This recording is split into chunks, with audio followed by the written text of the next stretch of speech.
cents there, 50, just around the 57.80 level, and I suppose a slight movement to the upside on dollar yen, but very little there. Just sort of reminding us, or reminding me anyway, that if you want action, Bitcoin is the place to be at the moment. As far as the movements on the intraday movements that we've got here, probably the favorite one is picking up on dollar yen from yesterday. This time yesterday we were just in the wake of, in the aftermath of this signal, which was around 111.40. That signal eventually took us to what, 111.80, 110.85, something like that.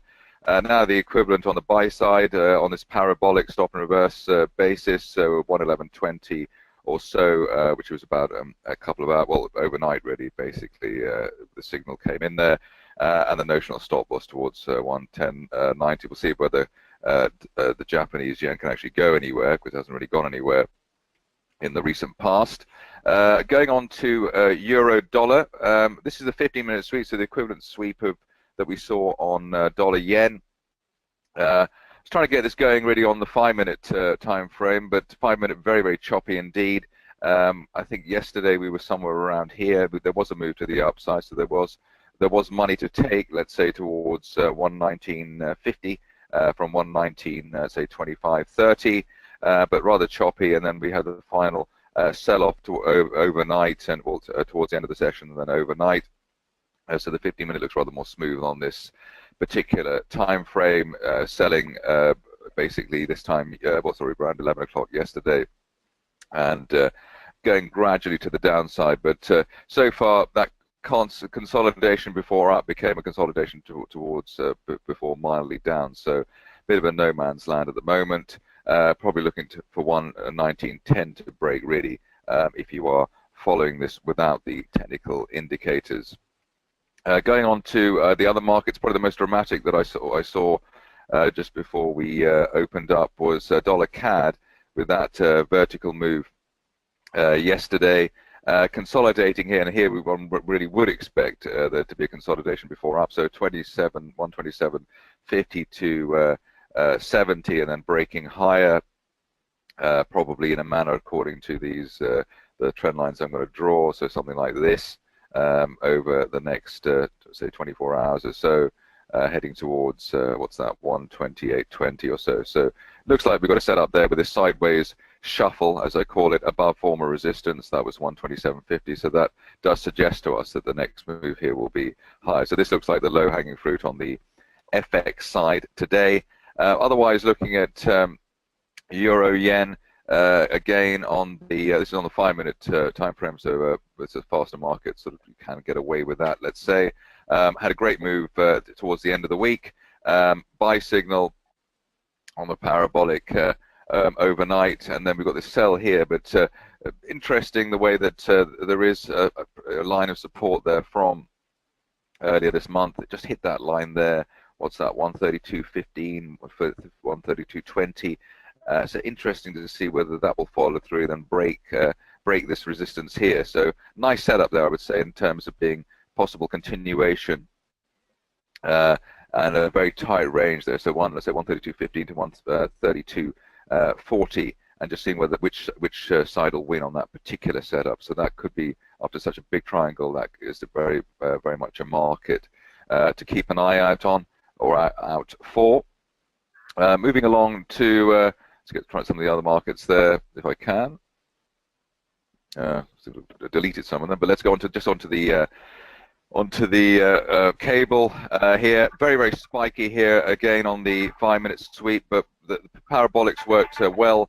This time yesterday we were here, so we had a decent move. What's that, from 132 from current levels, I suppose, 133.30 up to 133.80, which was sort of expected. Probably the pullback was not expected, such a sharp pullback. But you had follow through on this signal, follow through here, and a little bit of follow through here. But again, a bit like the Canadian situation, you've got I suppose, a triangle set up here, and looking to see which side that will break. A bit of a bear trap there below 133.20. So 133.20 to 133. What is that? 40, and to see which side breaks on that for the start of today's session. On to the indices, the DAX, all over the place, very, very messy there on that on the 5-minute scale, but we've got at least an initial buy set up here, and obviously the buy side has been favored again and again. Anytime the market dips, seems to be a dip to buy into. So mildly on the buy side here with this strong looking support coming here below 13,000. More stability obviously in the German political scene, but multi-tested support line there.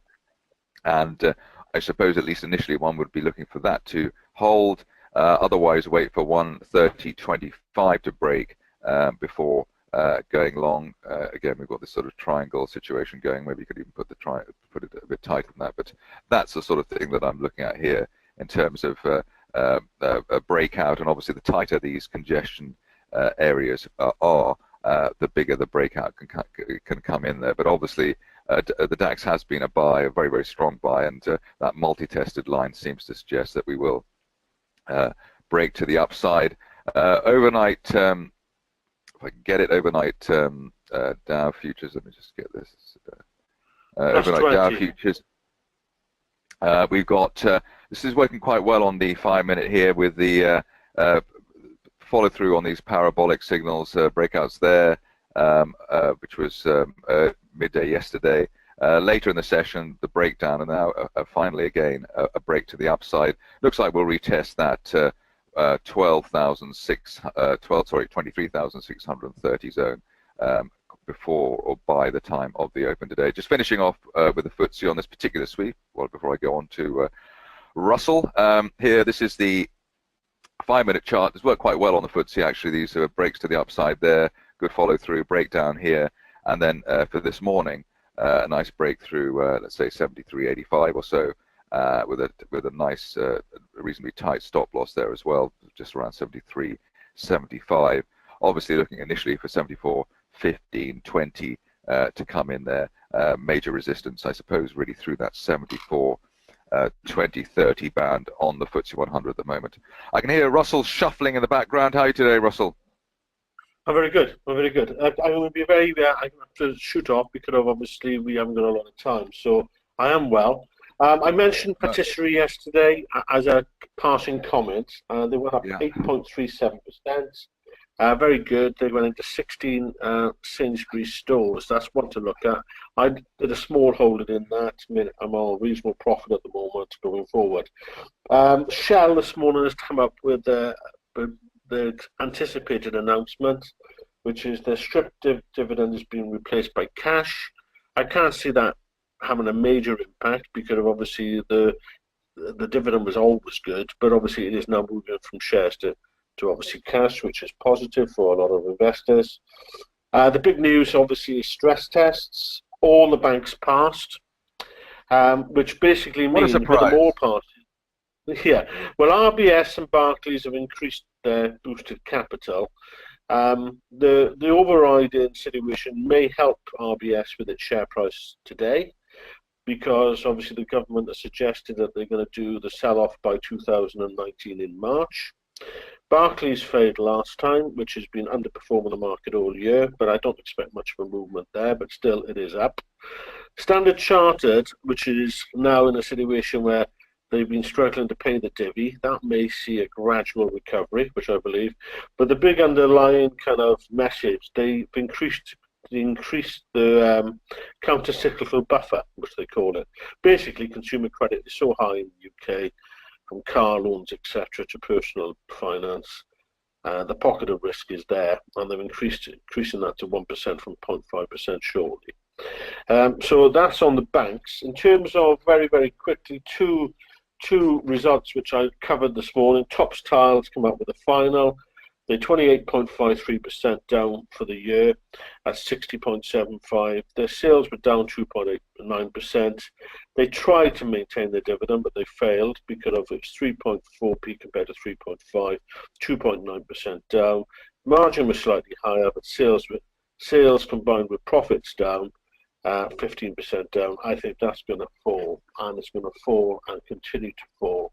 The other one which I covered was Pets at Home. Similarly, again, nothing special in their results. 19.31% down. Starting with a share price this morning of 179.70. What I really wanted to talk about was Bitcoin.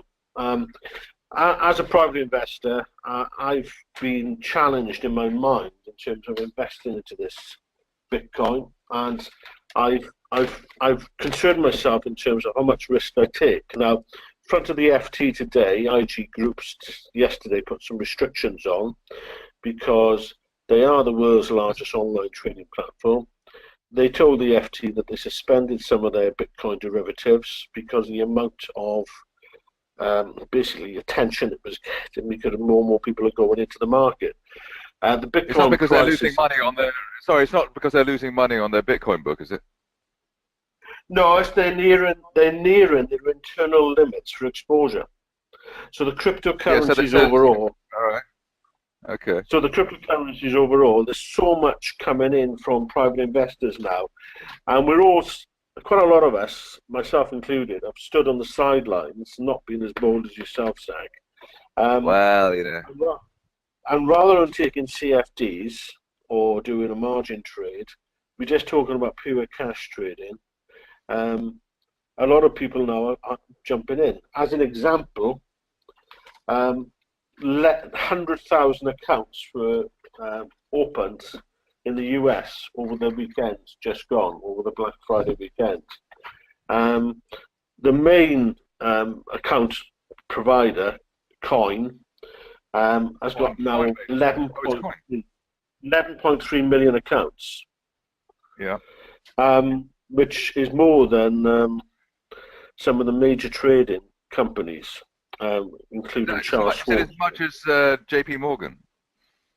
More than Charles Schwartz. I can't talk about JP Morgan because I haven't reviewed that. But what basically happened is that that was a snide jibe at Mr. Diamond, obviously, because he said that.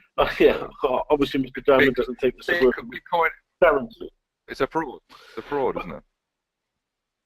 Well, yeah, but you know, I've done probably 3 to 4 hours reading overnight from a friend in the city who's provided me some information, and the quite clear kind of situation for myself. I'm going to take the plunge today. Finite, decentralization, and immutable are 3 words I would say. You need to do your own research. I contacted I have 3 platforms I use for investing. AJ Bell and Hargreaves are 2 of them. I contacted AJ Bell yesterday afternoon and asked them if they trade in Bitcoin, expecting an answer no. But they provided me with a couple of references. And if you are listening to this and interested, I suggest that if you've got pen and paper, I'm going to give you some codes shortly, because these are important. They gave me trackers. Now, trackers, we're not doing CFDs, we're just doing money in, money out. You can still lose money as you would with the stock market with shares. I've done some research on them. They're available on Hargreaves as well. And although I've got 2 others I can mention, I'm going to stick to these 2. So, the XBT provider of AB Bitcoin Tracker 1, which is code BIT/XBT, which if you just wanted to put the digits into your search engine, it's BYNCND4. Trades in Swedish krona. Basically, that's up 19.62% yesterday with Bitcoin's advance over the weekend. But for the year, going from a low of 33 krona to 357. So maybe not the 1,000%, but it's in excess of 800%. Second one, BYZDV42, which is the XBT provider on AB Bitcoin Tracker Euro BIT/XBTE, up yesterday 18.07%. Basically in krona again, year low 35, year high 360. For me, even though I'm an experienced trader, I have to fill in for AJ Bell an application to invest in complex instruments. I did that yesterday. I've been passed immediately. However, it is a risk. Bitcoin is a risk, and that's why I've stayed away from it. Now, the more and more people are seeing this rise, there's been various predictions in the market. The hedge fund legend on CNBC yesterday, Novagrass, called a 40,000 limit on it for the end of 2018. He does have an invested interest, so obviously it's in his call. But the general feeling is that this has got such a momentum behind it now that there's not a better trade. So if you... Is the idea here that, sorry, Russell, just to interrupt, is the idea here that, let's say it could have been dodgy and it could have been a fraud and it could have been all sorts of other things, but because so many people have gone for it, the 11.3 million, etc., this is actually makes it mainstream. So the naysayers were right initially, but now just so many people have gone for it, so people like it. It's become, it's become sort of, it's to an extent, okay. Yes, but also what helped it was the CME group, which obviously made a decision last week to include it, which is one of the big exchanges on Bitcoin futures. And obviously CME doing that has reinforced it. Plus, obviously, you may have, if you follow the markets very closely, you've got the time like I have, some of the Far East and Gulf states interviews, including the Arab Emirates, have not criticised it, they've reinforced it. So it is becoming now what's perceived to be more of a viable situation. If you'd bought it years ago, Christ, you would have, be a multimillionaire on a small revenue intake. But this year's gone from 1,000 to next, as we speak, it's up 222 today, it's at 9893, and I've seen it above 900 this morning. So for a private investor who, if you're adverse to risk, you don't touch it. But we've all got a risk profile. But if your risk profile is prepared to go into a recovery stock or anything outside a utility or a bank, basically it might be worth having a go. The reason I'm giving you those two trackers is because you only lose the money you put in. You're not hedging with a CFD. You're only putting that in. It could be very topsy-turvy. But I just believe that it's worth a punt. I'm going in reasonably heavy. Well, I'm going in reasonably heavy this morning. I'm going for it. Okay, well, Russell, we're out of time, but I wish you excellent luck in the Bitcoin venture. As you can see from the chart, it looks as though it's got a bit more engine, gas in the tank. Let's say 10,100, 200, etc. So from the 15-minute chart. So hopefully the momentum will continue, and I think it's just one of those things. It's a phenomenon. It'll be interesting to see whether it'll all end in tears or all be a golden ride for everyone or for all concerned. But Russell, thank you for today, and speak to you tomorrow. I agree totally, Zach. Thank you very much. Cheers now. Cheers. Right, over hopefully to back to the real world of currencies and indices with Ian Foster from Be a Winning Trader. I hope. How are you doing today, Ian?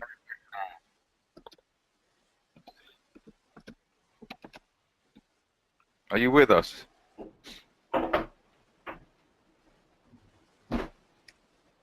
Mr. Foster? Morning. Yes. Good morning to you. How are we doing? Sorry, I'm not too bad, Zach. Not too bad. I'm running with my tail. Oops. How are you this morning? Good? I'm okay. I'm just mesmerized currently by dollar yen, but I'm sure you will mesmerize me even more with your sweep through the major markets. Yeah, very quickly. Well, with the dollar yen, if we can certainly start at the dollar yen. There's not a problem.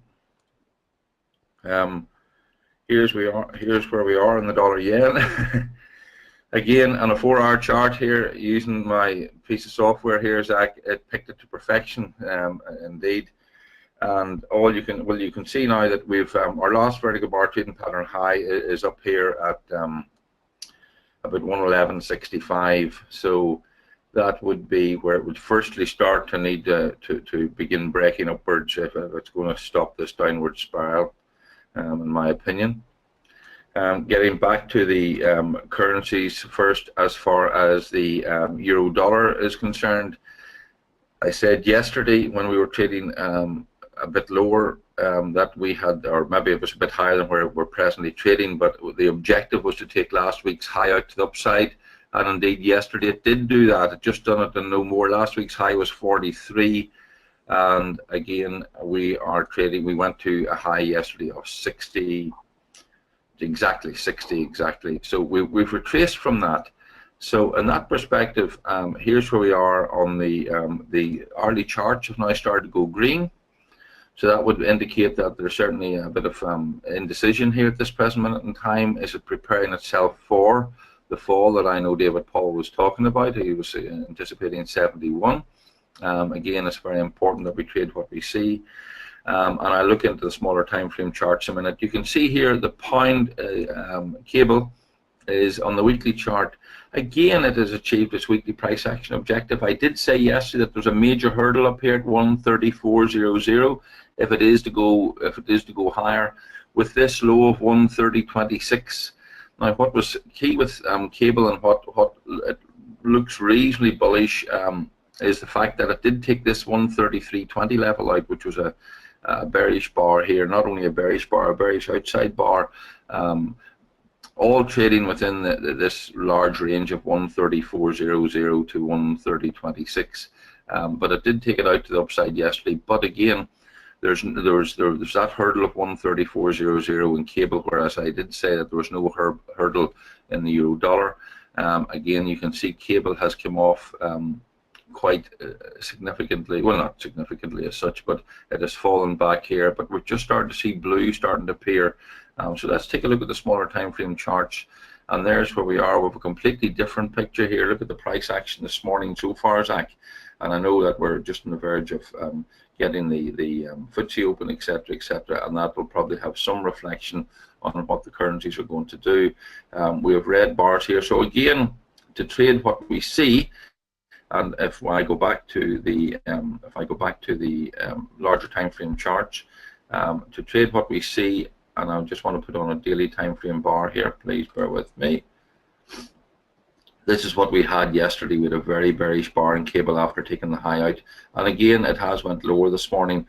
So I think, as far as giving real direction at this minute in time at 7:55 a.m. this morning, I'd have to wait a little bit longer to actually determine what the likely direction of it is overall, because we've got this, if this starts to fall and closes this hourly bar, which will close at 8 o'clock, and it'll start closing a little bit lower, and we still can't confirm this blue here. There may be a little bit further upside in cable going forward. I don't know what your views are on cable this morning, Zach.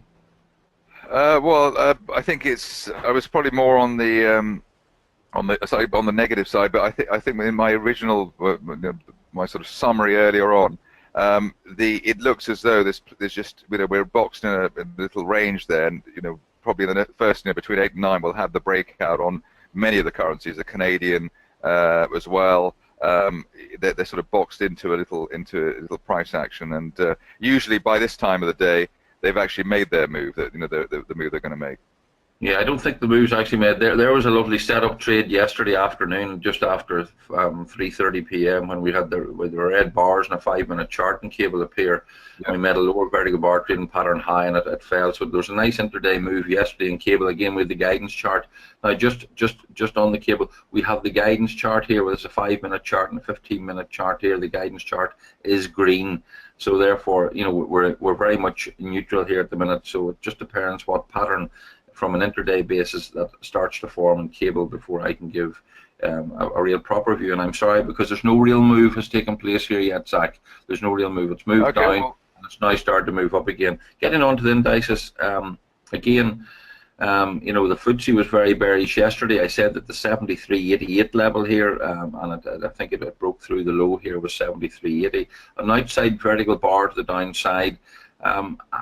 unfortunately, I mean, I know we're talking about Christmas rallies, and you only can trade what you see, and certainly there looks to be a little bit of weakness in the indices across the board. Again, as far as the weekly chart's concerned, the low last week here was a low at 73.48, so we're trading within last week's range. So there might be a little bit of more negativity in the indices before it actually starts picking up a little bit of steam. As far as the DAX is concerned, here's where we are on the DAX. Look now, it's 5-minute charts here. I know it's only opened on the live market there around 7 a.m. and we're making these large range bars here. So, you know, again, having to look at the bigger picture. Bearish bar yesterday, I said 12.978, it went to 12.988. So again, that 12.978 is held. If it breaks that to the downside, I think, and we're looking at a more shorter time picture, I'd say probably again there could be a little bit of weakness coming in the indices. But please remember, everyone, that the this Christmas rally, sometimes a tradition, is very hard to turn. Again, the Dow is showing quite strength, and although it came off a little bit, it is certainly this is where it is. It's in blue bars, so it's showing the most. It's showing the greatest strength so far. So okay, again, well, Ian, we're nearly out of time. So what would be the one market to look at for the rest of the day in your mind? the rest of the markets, I think, to be quite honest, at this minute in time, I'd be looking for the DAX and the FTSE probably to take a swing down, and then to look for rallies, but it would have to go a little bit lower before I'd be looking for the rally at this stage. Ian Foster from BeAWinningTrader.com, thank you very much for joining us. Just finishing off with the final news story, which comes from the Bank of England, where we've got Mr. Mark Carney, the governor, saying that he doesn't expect to explicitly model a hard Brexit in next year's stress test for banks. He also said a disorderly Brexit would have economic costs. What a surprise there from somebody who's not exactly Mr. Brexit himself. But pound holding steady around 133.20. FTSE just about opening up, but we won't. Well, we've got it up. Well, it's just around the break-even level, slightly around the zero area, but. See how that develops. Thank you to Ian Foster and Russell Jones for today's show, and over to Simon, or we finish with Simon to close off. Thank you, Zach. Have a nice day, and speak to you in the morning. Thank you.